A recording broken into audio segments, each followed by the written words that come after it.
Hey there, and welcome to What Happens Next with Ben and Philip. I'm Ben. And I'm Philip. Mate, I've got something I want to talk to you about. Let's get it.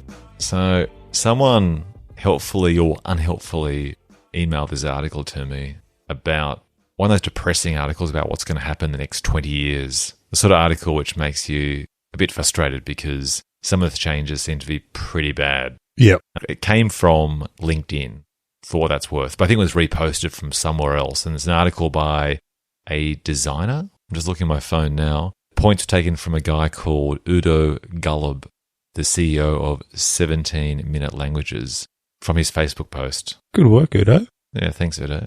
So here we have a series of bullet points I'm looking at here about things that are going to happen in relation to disruption in the next 20 years. I want to hear your thoughts about a few of these, and we can try and crystal ball gaze what happens next in relation to how people pivot or react to some of these predicted changes. What do you reckon? Good plan. I would agree with that. I'm not sure what traditional industries are, but perhaps that's long-standing industries. By that, I assume he means, for the manufacture or the sale of goods and services. I think that he's right, and I think it's probably already happened.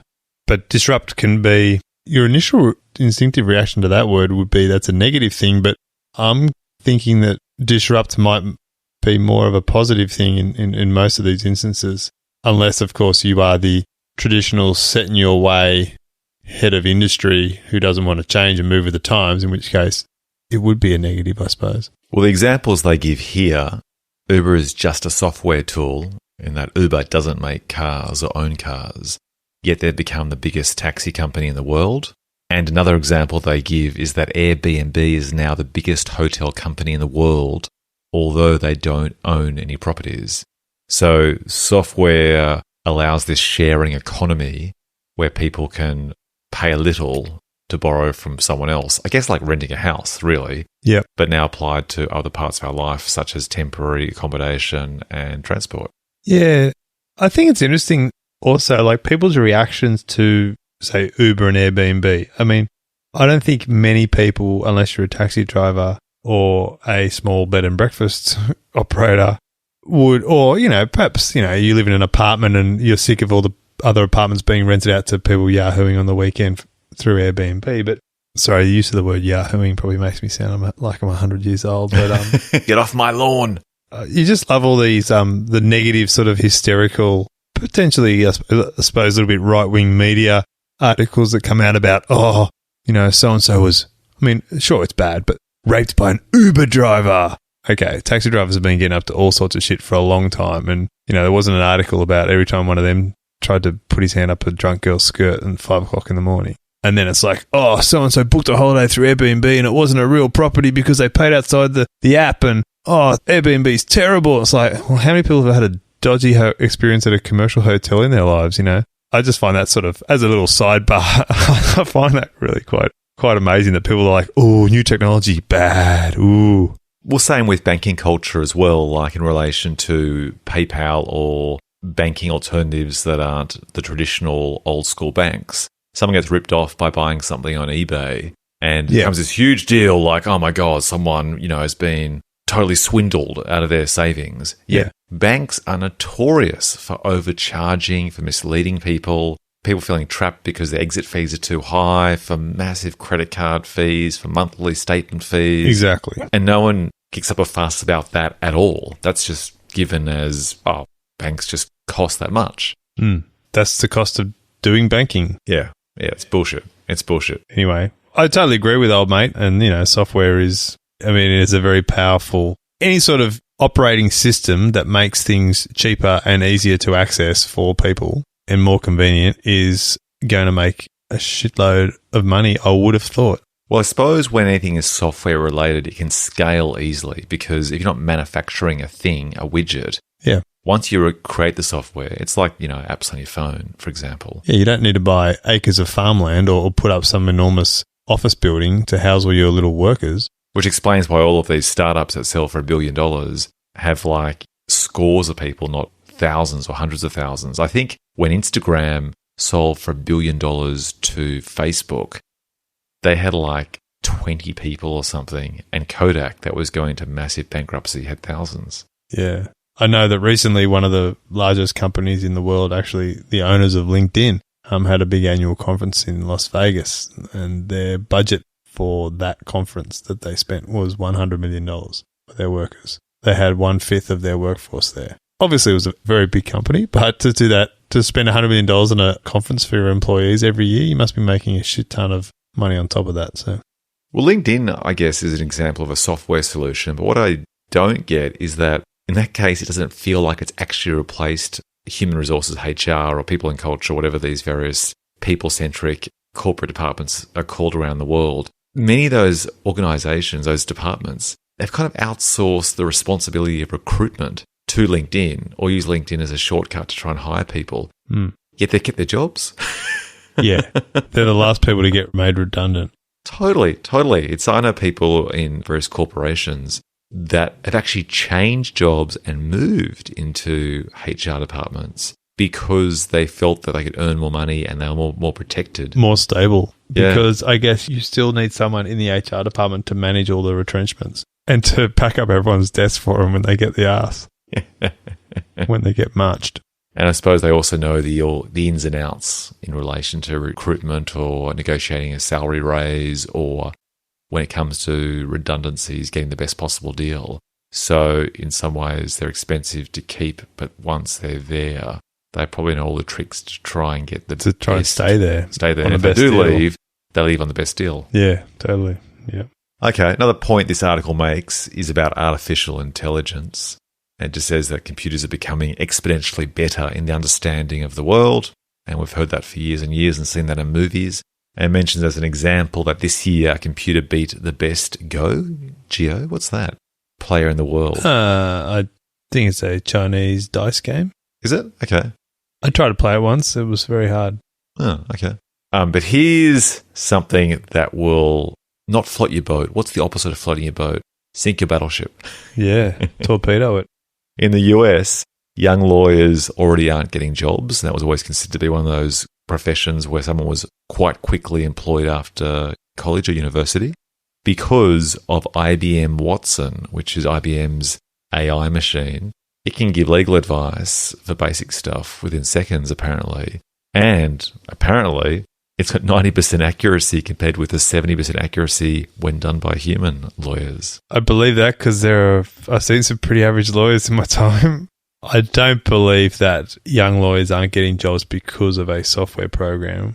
I believe the young lawyers probably aren't getting jobs because there's not as much money in law firms anymore, but that is probably because people don't use lawyers as much as they once did. They might use a consultant, or they might use their accountant, or there might not be the appetite for the large-scale litigation that there once was. I'm not sure, but I think people will still need lawyers. People are still going to have commercial disputes. You're not going to get a commercial dispute resolved by IBM's Watson program.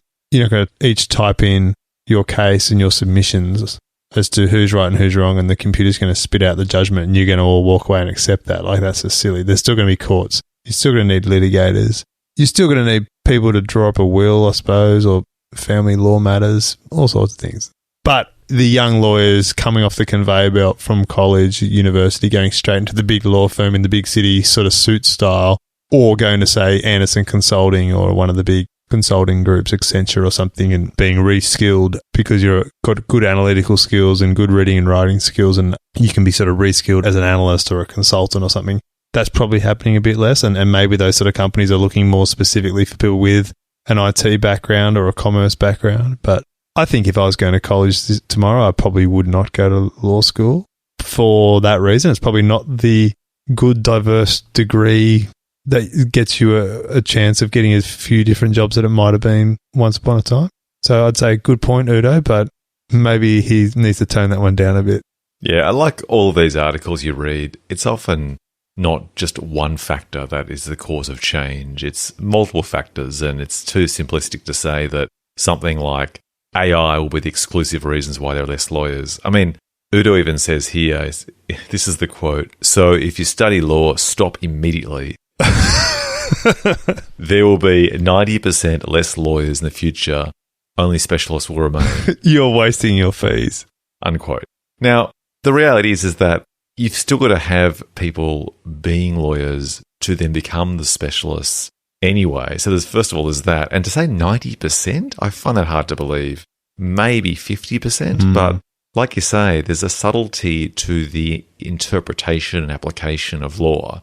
If you look at particular aspects of the legal profession which require human interaction and understand the nuances of human dynamics, it can't be replicated by a computer. Like they say that the things that can be replicated by a computer are when you have repetitive tasks with small changes that create patterns. And yeah, sure, law is based on precedents in terms of legal cases, but it isn't like a factory line where you have the same task over and over. You might, I guess, have contracts. That's an example where things are probably ripe for disruption because many contracts would be the same, and perhaps you could somehow use AI to try and identify slight differences. Yeah, you might be able to say, okay, computer, I want a contract for this purpose, but you still got to start from something. Someone's got to type it into the computer in the first place so it knows what to spit out. I don't know. And even if robots do come in and try and absorb some of those responsibilities from lawyers, humans by instinct, by nature, adversarial, and there'll always be an opportunity to have the classic kind of, Colosseum type environment where it's one-on-one, where they're swinging frickin' axes or they're arguing in a courtroom.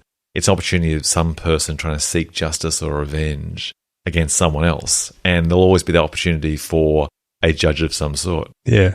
I was just doing my little Better Call Saul. Does that? Yes. So, yeah, I think what happens next? Do we recommend that people stop doing law if they're studying law? Yeah, all those law students out there who are having a break from their torts and contracts textbooks to listen to us, as soon as you've listened to us and then shared it and rated us on iTunes and liked us on YouTube, pick up that textbook and get back hard at work because you've got a very bright future ahead of you. Don't worry about that. Yeah, what happens next in relation to law students? Look, I think it's like anything. If you really like something, you should do it. Because my theory is that it doesn't matter how scarce a job may be. If you only want to do that, it makes you happy and you can become the best in it, then you just become one of those people who has that scarce role. If you do something because it's going to give you a safe job but you hate it, you're probably going to quit it anyway. Yeah, if you are good at it and you like it, at anything, chances are there's a market for your services. Exactly. And the thing is, yes, some jobs like acting or in the arts don't pay as well, or there are less opportunities to reach those heights. But better to do that and try it and fail or be a success at it than go and do the job that apparently will be around in 20 years, like possibly cleaning toilets, which I guess is a stable job, but if you don't like it, or being an accountant or something like that. Or operating the machine that will clean toilets. Yeah, exactly. Updating the software on the machine that will clean the toilets. Well, it's funny you mention that because there's been this whole hoo-ha in the US with Trump trying to play to middle America in relation to bringing back coal jobs. And the reality actually has been that the coal jobs have been on their decline for like 50 years since other forms of technology such as gas have come about. And those jobs are going away whether there's a really strong environmental push in the US or not. Because under several Republican governments, just technology has changed. There has been automation. There's now embracing of gas and other types of fuels. Yet in some states, they've tried retraining people in IT, in computers, to operate other forms of energy creation such as solar. So there are stories about these coal workers who had the soot on the face with the blue overalls and had lived underground for 20 years, and they've retrained as software developers for solar. Fourth generation coal miners from West Virginia or somewhere. Wow, that's cool. Actually, what happens next in relation to that issue in relation to coal? I wasn't aware of this, that it isn't as easy as just saying, oh, look, there are all of these coal jobs. Now you can't do that, but we do have solar, so you can do a solar job. And what I didn't think about is that you can't transplant those people if they have the right aptitude as well, like the right inclination in terms of open to being retrained in computers or something like that. Yep. Is that the solar jobs aren't in those middle America cold, cloudy states. They're often elsewhere, like down south, closer to the border of Mexico, like somewhere like Albuquerque or somewhere like that. I say Albuquerque because that's New Mexico. I was thinking of Breaking Bad. Yeah, Breaking Bad. Better Call Saul. Yeah. But that's an interesting thing, isn't it? Like, spell Albuquerque. there are other jobs around. They're just not in the same states as where those coal miners were, and those coal miners aren't going to pick up sticks and move their entire families away from their family and friends to try and chase a job with an entirely different skill set 1,000 miles or kilometres away. They might not, but America is probably the one place that they will do it, because America is an extremely mobile society. You think of where people in America go for college, as opposed to in other countries. People will go to college on the other side of the country, or people will move because they have managed to populate the whole of that country. And there's airport hubs everywhere, major airport hubs. They've got so many different, 3 domestic carriers at least that fly pretty much everywhere. It is actually a very mobile society, but I take your point. I think, though, when you go to university or college and you're 18 and you don't have any attachments and so on, it's easier than when you're, say, 45 with a family. Yeah, sure. But I think that sort of, there are certainly a lot of people who, have grown up in the one area and never left, and people who have a traditional background in a certain industry like coal mining. Certainly, why would I leave? I'm a coal miner. My family's a coal miner. I can't mine coal anywhere else. So, but I think for a lot of other people, it's like, sure, I'll go to Florida from California to go to college. Oh, yeah. Yeah, I'll apply for a job in Chicago. I'll just move up there. Well, I've seen Cannonball Run and National Lampoon's Vacation, and so that they are mobile. They're happy to drive long distances. They don't mind doing that at all, especially in a car with some nice fake wood paneling down the side. And female drivers in a sports car with a nice cheeky zip around the decollage. Whatever that word is. It's decollage. Decoupage is, I think, when you get like photographs from magazines and you glue them onto something like a sculpture, right? That's decoupage.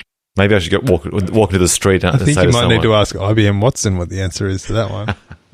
I wonder if IBM Watson will have, serious jokes. So what happens next? Our advice. I wonder if he's got any good lawyer jokes. Oh, you mean like in a kind of really meta-ironic way? Mm. Nice. Well, apparently Watson's already helping nurses diagnose cancer. Apparently they're 4 times more accurate than human nurses, and Facebook now has a pattern recognition software that can recognize faces better than humans. And apparently in 2030, computers will be more intelligent than humans? I would have thought that they already are a lot more intelligent than a lot of the humans I know. Some humans I know are dumb as dog shit. But that being said, you know who you are, by the way. What's the Facebook facial recognition thing?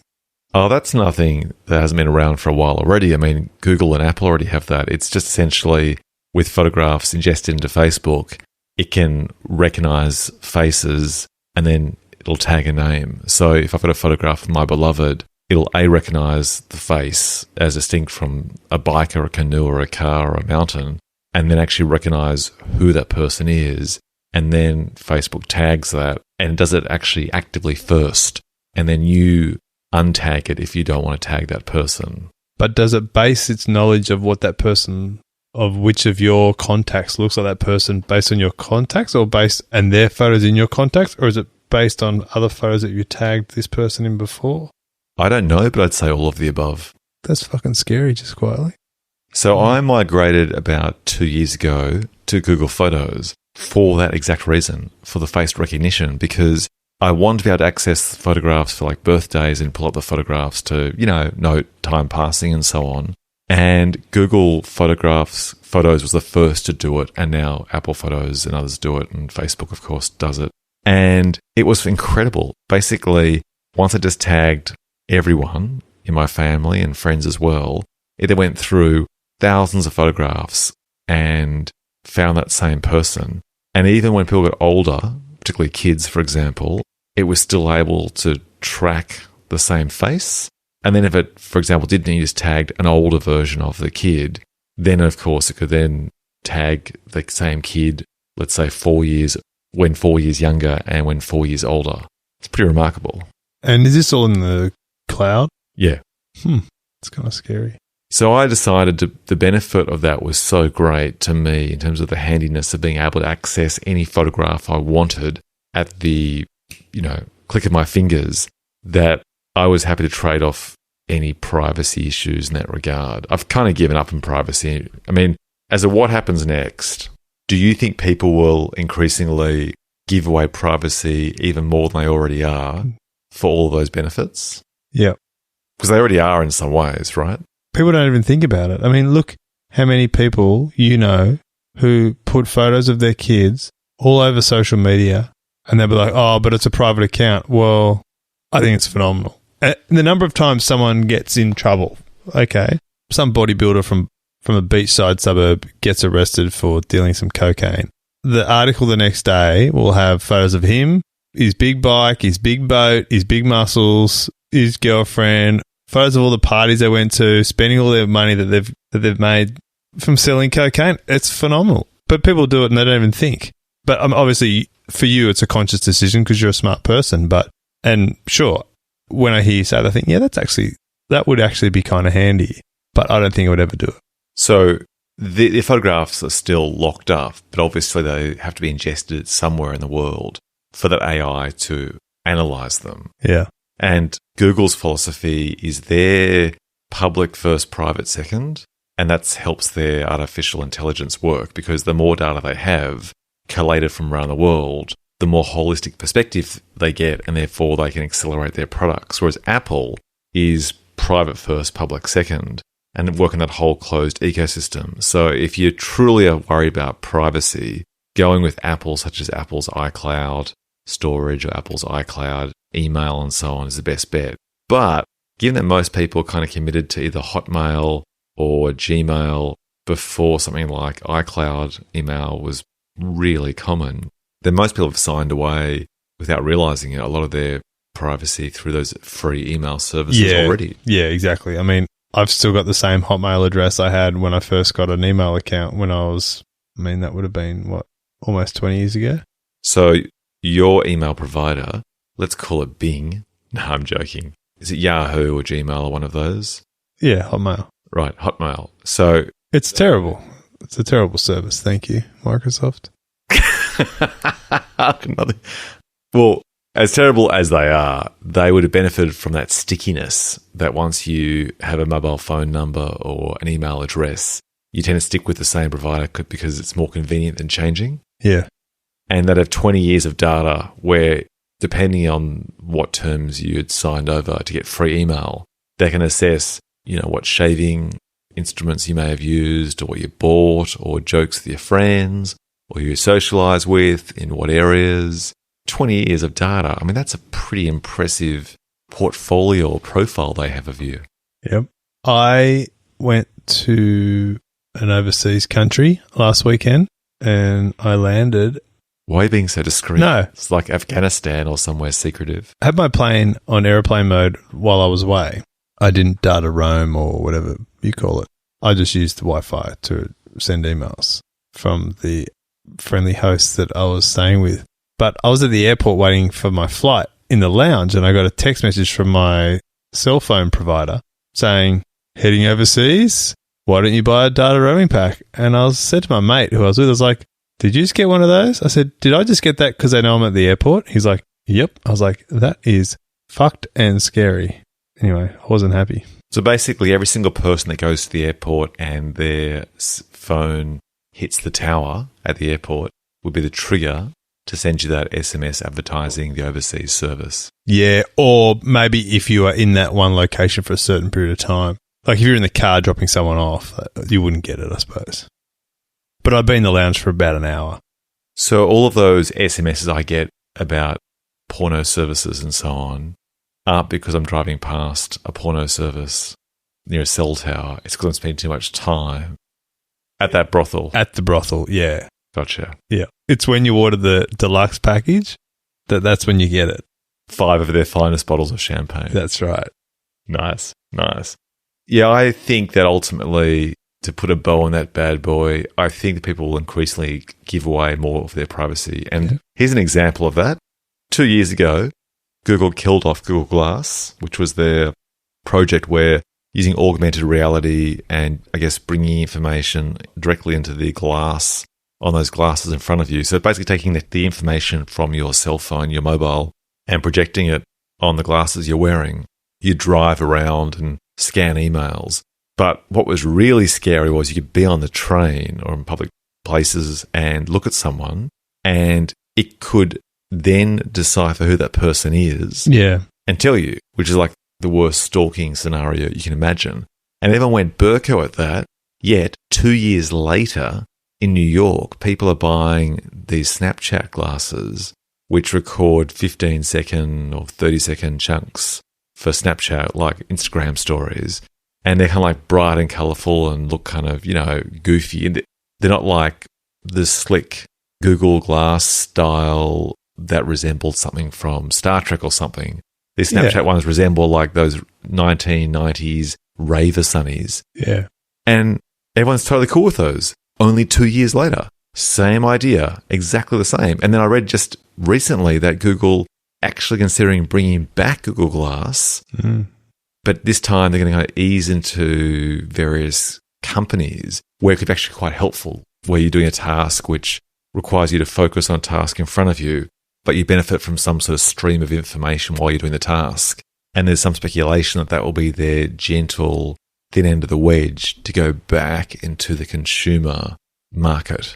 That scares me. Like the idea of being on a train and someone looks at me and then starts just reading information about me whilst they're sitting opposite me on the glass that they're wearing on their eyes. That is like one of the scariest things I can possibly imagine. Yeah, it's got to be up there. Another reason not to be on social media, have any presence at all on the World Wide Web. So in regards to social media... Says the man recording a podcast. Yeah, exactly. In regards to social media, have you terminated all of your social media accounts or just put them in hibernation, like not updated them? Dominated them. And was that because you had fears about privacy or because you were just anti the way that people are more narcissistic these days and you didn't like the environment of social media? It was like a rejection of the form. Bit of both. And also just, I'm not so much conscientious objecting to it. It's more just, okay, been there, got a bit out of it. Now it's like, yeah, I'm happy I don't need it. And then the sort of privacy sort of stuff feeds in and goes, well, I don't want all this shit of mine lying there dormant for people to access. I'll just take it off. Obviously, it's still there in some form, but someone's probably artificially, intelligently examining it as we speak. But anyway, good luck to them. So social media is like cargo pants for you. You enjoyed it at the time, but now you've gone back to denim. Yeah, it was functional at the time, served its purpose. It helped me, reconnect with some old school friends because I was organising a school reunion, whatever. But, you can still stalk people. It's not as easy when you don't have a Facebook account. But so, for example, you went away overseas last weekend for a catch-up with some friends, right? Yep. And you are sharing photographs through a shared online library of sorts. But I imagine that most of those mates of yours that were there are probably sharing the photographs through Facebook or Instagram or something like that. So if it wasn't for them sharing their photographs with you in some sort of cloud library, you wouldn't be part of that process at all. Like you wouldn't see the comments and the likes and the sharing and the commentary at all. You basically, old school, were there. You experienced it at the time, in real time. You probably saw a few photographs at the time, seen a few since then. But you've then left the trip, kind of moved on. But their photographs are kind of living in that space for years to come. Yeah, but I think it's a unique position in that most of my friends that I know of don't use those social media. I'm sure they've got a Facebook account they look at every now and then.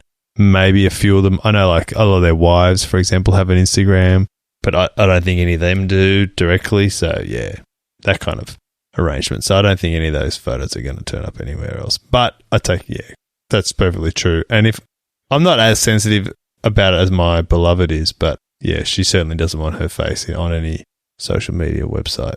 And so a lot of it comes from that as well. So have you or your beloved drifted apart from some friends or family because you don't regularly see photographs and updates from them, and nor do they see stuff of you? And so when you catch up, there's an absence or a distance? which was originally back in the day was how it was for everyone. But then you'd be the minority now because there'd be many people like their friends in like a different state or different country who would know more about what your family and friends are doing than you would, because they would see stuff every day, whereas you sort of would catch up once a week or once a month or once every few months and do more of a traditional what's been going on thing and sort of like, give a summary of that time. Whereas people on the other side of the country who'd be less good friends with them would get like the daily update or the weekend update when they're, going to the zoo with the kids or going out for dinner or on the beers. Yeah, look, I think it can work both ways because you can be lazy and just be like, oh yeah, I kept in touch. I'm friends with them on Facebook. I can just see what they're doing all the time. There's no need to call them or arrange to go and see them or send them a text or something and say, how you doing? Because you feel like I've seen it all on their daily updates or whatever. And then the other view of it is, well, sure, I've got all that, but I don't need to know what they had for dinner last night or what colour their kid's shit was this morning. So I'm going to disconnect that. And if I really want to catch up with you, I'll call you. Old school. Or I'll write you a letter. But I probably don't know your address because who knows anyone's address these days? Or a telegram. Did you ever use those telegrams, which were the ones, not telegrams, they were like aerograms, where basically it was an envelope folded over and it was about 1.5 A4 pages and you'd write on it, then fold into itself and then mail it away? Yeah. I love relatives those. in England used to send those all the time. Yeah, so when I was working in England like 20 years ago, I would send those to my family and vice versa from here to there. And I know that my dad loved them, I think, because there was a limited page space. So essentially, you didn't feel guilty about not writing enough.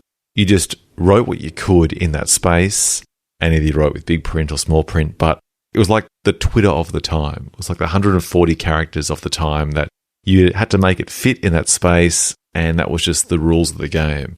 And I think Dad liked that because, and I could be entirely wrong, and I hope I'm not being unfair to him, but you didn't have to kind of get too deep into anything. Totally. Particularly emotional stuff, because, you basically describe events going on, that would fill the day, and then you just post it in the red letterbox. But you would also try to show that you had a lot to say and you actually were making a real effort.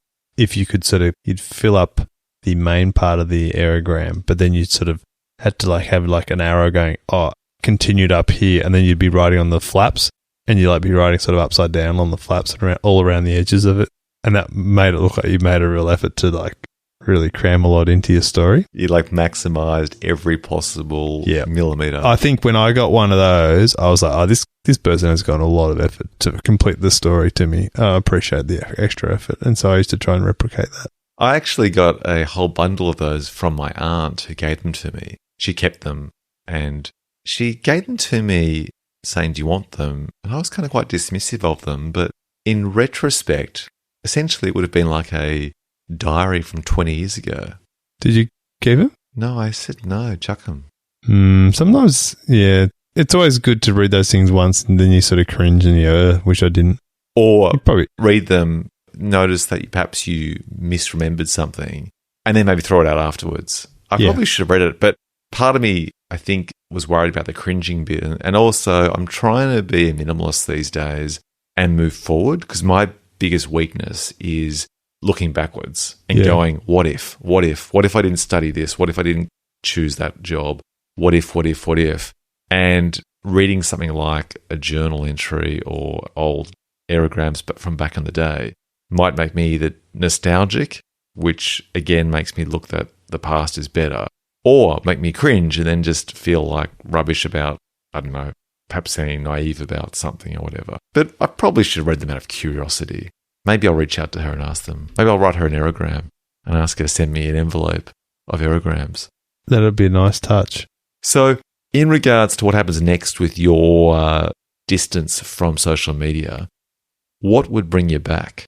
Or is it a case it's like you're a kind of recovering alcoholic?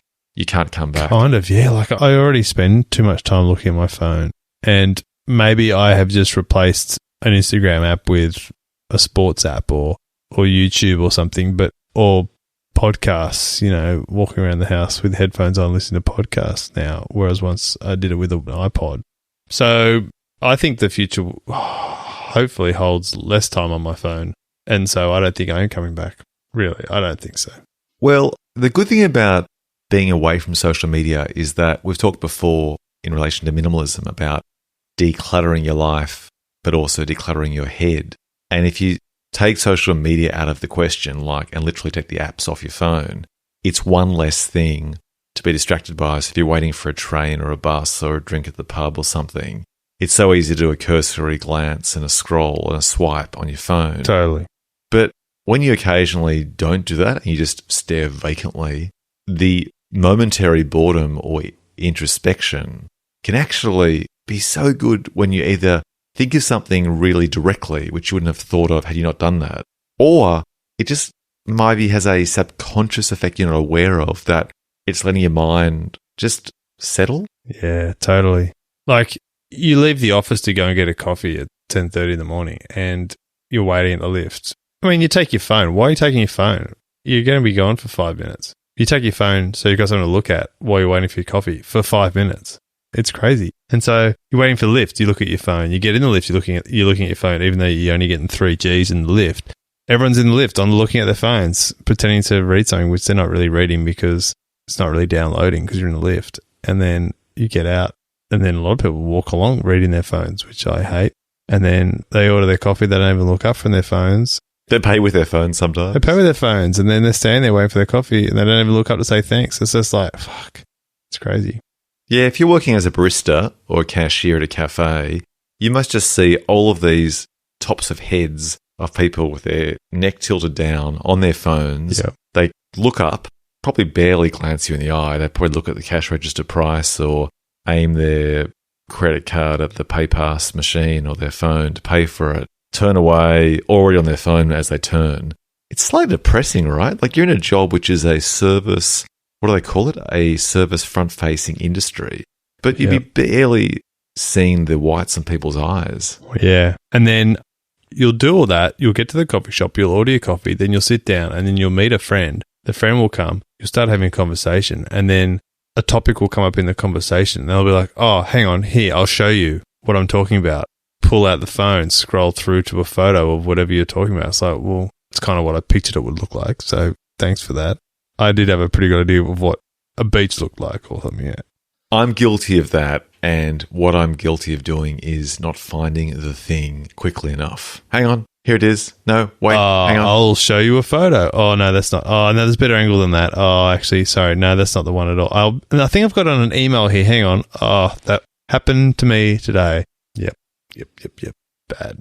Well, in relation to what happens next for etiquette, I'm really fearful where we're going, and I am just holding strong on maintaining social etiquette in regards to phones, because I think I love my phone. My phone is a camera, it's a computer, it's a calendar, it's a walking, talking, reading device. It's almost replaced my iPad. I now subscribe to YouTube's paid service to avoid ads. I can put it in my pocket and still listen to stuff like a podcast, which you can't do ordinarily with free, regular YouTube. So I really do enjoy my phone, not necessarily the brand of the phone. I just like. Is that why it always turns off when you? So unlike a podcast, you can't close the app and keep listening to it on apps like YouTube or. So you can't bring up a Facebook. 50-minute concert video and then listen to it like a CD as you walk along. Correct. It's because they want you looking at all the ads on the screen? Yeah, I think you're right. Looking at the ads on the screen, it's a visual medium, and I guess it's just one more thing to throw in as a benefit if you pay. Now, for me, I really dislike advertisements, and so I guess paying for any subscription service like a Spotify or a video-on-demand streaming service like a Netflix or whatever is kind of in that same vein, right? That's what broadcast network TV is. It's free with ads as general rule, and if you pay, you don't get ads and you get a few other benefits. In this case, I can also download, say, YouTube videos offline, so I can just click save and it just saves on the hard drive of my phone. That's pretty good. Yeah, that's really handy. So I can download, say, a 50-minute TED Talk or a 50-minute how-to talk on anything and listen to it when I'm outside the house away from Wi-Fi. That's pretty handy. What do you pay for that? That's pretty expensive. It's $12 a month Australian. I think it's $10 US if you live in the US. But it also gets you access to Google Play Music, which is the Google version of Spotify or Apple Music. That's pretty good. So Apple Music and Spotify, I think, cost about $10-12 anyway, right? So the way I look at it, it's just like paying for a music service. They get all the benefits of YouTube as well. Yeah, that's cool. So it's really good. They're rebranding it nowish to make it clearer how that all works. But it's basically... And avoid the obvious RedTube confusion. I don't know how a multi-billion-dollar company, one of the biggest companies in the world, can decide to choose a name for their paid service that people confuse for one of the most famous porn sites in the world called RedTube. Don't get it. Oh, so that is the thing. Yeah. People do confuse them. Yeah. There's PornTube, mate, which I wouldn't know. On YouTube. And I work in the media industry, so everyone knows all of these various portals. Yeah, so there's PornTube, which is a play on YouTube, and there's... Is that a good one? I don't know. I think they're all the same, right? I just assume that's all just versions of porn. And then there's YouPorn, I think, which is another play on YouTube, and there's RedTube and other ones. Anyway, so it has a similar name to a major porn provider. I raised all this because, what happens next in relation to phone etiquette? I have reached that point that I lose massive respect for someone if I'm talking to them and they pull out their phone, I think we've discussed this before, without any cursory apology or any good reason, like someone's giving birth. Just want to check the footy score. Do you do that? Sorry, mate. Swans are playing tonight. The game was almost finished when I was in the car on the way here. Do you mind if I just check the score, see who won? I'm okay with that, though, because you've actually asked. Yeah. Said, that's cool. It's when someone just pulls it out in front of you, you're talking with them, and they just go to their phone to either look at something or check a text. That's what annoys me, because there's no apology or explanation. It's like you're talking to someone in a cafe, and the metaphor is they just turn around and talk to someone else. It's like, whoa, I thought we were having a conversation here, and they've suddenly started talking to the person at the counter behind them. I think it's only going to get worse because it is young people who do it. Like, I'm not joking. It's shocking. You stand in a queue at a bar with your mate and you'll be talking to him. You'll be like, yeah, so how about this? How about that? Oh, check out that person over there. What's taking so long? How long it take to pour a beer? But the 19-year-old girls in front of you are also friends and they're also doing the exact same thing you are, waiting to order a drink. But they'll both have their phones out and they'll both be in their own little world, absently scrolling through pages and pages of shit. And it'll just be social media. It's not a website. It's, not the New York Times or something, or even Donald Trump's Twitter feed. It'll just be their random Instagrams or something. And they won't even be doing it for the purpose of showing each other, oh, here's that photo of that girl we used to know that I was talking to you about before. Oh, no, they're just doing it. They're just scrolling. It's weird. Anyway, what happens next for them is a sad, sad future. Bad eyesight, abnormally large, dexterous thumbs, and a life of, I don't know, difficulty maintaining relationships, difficulty focusing, short attention spans. I seriously think that's all going to happen. Yeah, I think the genie's out of the bottle. I think it's like the way that teenagers have unfortunately had expectations about sex by exposure to porn, which wasn't as available pre-internet. And I think once the genie's out of the bottle, it's just a case of now coping with it, but you can't change it. And I think if you reach a tipping point where most people on the train, or most people lining up for a drink at the pub, or most people lining up around a barista at a cafe are all doing it, then technology or the phones or culture has won, unfortunately. Yeah. And all you can do is then either barricade yourself in like a hermit against it all, or perhaps, I guess, more realistically, you just align yourself with people with similar values. But the problem is that they're becoming, frickin' as rare as dodo birds. And you come across too as being unprogressive or a killjoy, which is crap because I don't think, and this will make me sound like an old fogey, I don't think being courteous and having manners is like nana or, grandpa style behavior. I just think it's respectful. It's not old fashioned. It's not an outdated idea. You know what? It's respect. Here's the thing is that There was a time back in the day pre-phones, and again, I love my phone, I use it all the time. There was a time before phones when you would turn up on time, you wouldn't be late, and you had to turn up because the person would be waiting there before.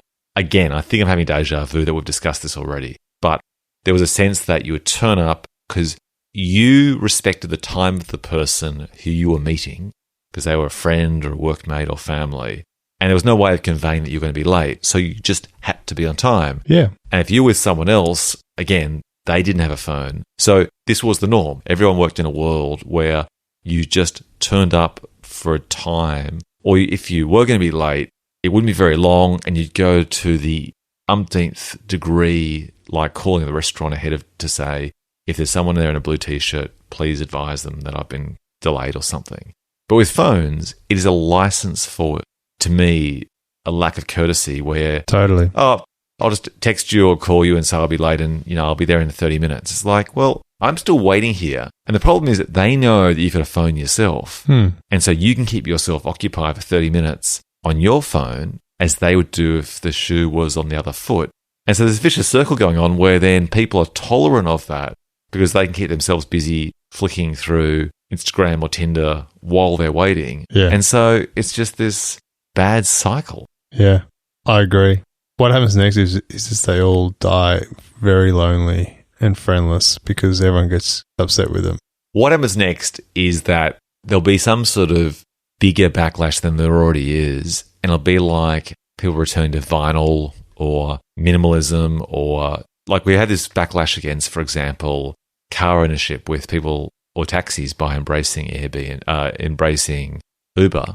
I think it'll be something like that. I think people will start doing it'll be like a culture of, people will actually ironically watch YouTube videos of people saying, yeah, like when you go out for the night, just leave your phone behind. And there'll be all these vox pops of people going, it was really weird. I felt nude. Like I left my phone behind. I was worried about how to get home in terms of the Uber. How would my friends find me there? How would I take photographs of the night to document it? How would I share the moment with people with photographs or updates on social media? It just felt so nude and weird. And it'll be this whole movement. Nude's good. Well, yeah. Well, there is good and there is bad naked. Which season of Seinfeld is that? I can picture the episode. I'd say it's sort of 2/3 of the way through. All right. Well, here's something funny. I'm guessing. We've talked before about the advantages of streaming services, and that's for another time to yak about. But because of the flexibility of buying electronic media versus having to buy hard media in the shops, I went through and watched 9 seasons of Seinfeld. I just mainlined it in about 3 weeks, having not watched it in how many 2 years? No, 20 years. How many eps is that? Starting with season 1, it goes basically 10, 12, and then very quickly it jumps to broadcast television standard of 22 per season, right through until I think there's 24 in the final season 9. There's like 2 clip shows. So basically, on average, it's about 20, 22 for the entire 9 seasons.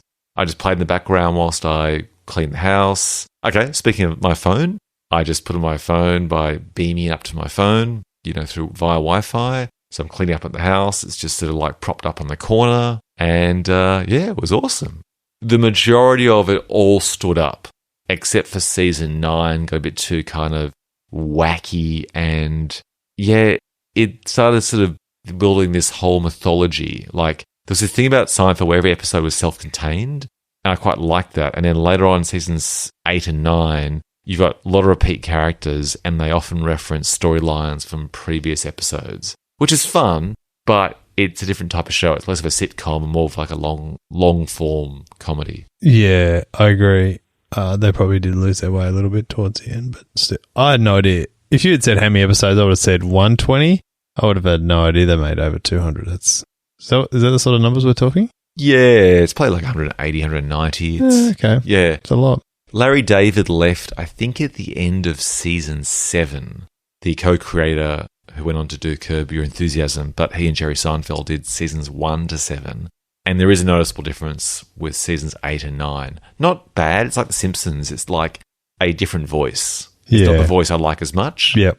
But it isn't his voice that I like so much. Like, for example, George Costanza, who is based on Larry David, he was kind of like this schlubby guy for the first 4 seasons and kind of like a bit of a sad sack. But towards seasons 7, 8, 9, he's like really angry and mean. And like these constant montage moments of him going, George isn't happy. Yeah. And basically being kind of really angry and short-tempered and cranky the whole time, which is actually really fun.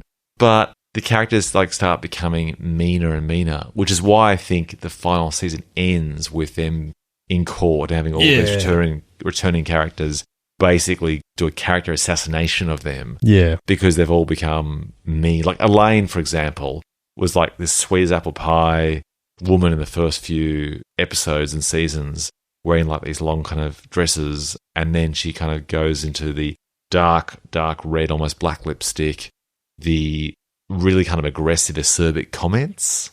Yeah. So I really enjoyed it. It stands up pretty well. Like for a show that ended 20 years ago in 98, really stands up. Definitely. All right, mate. I think we have again solved the problems of the world. It's been a pleasure as always. Stay in school and stay off your phones.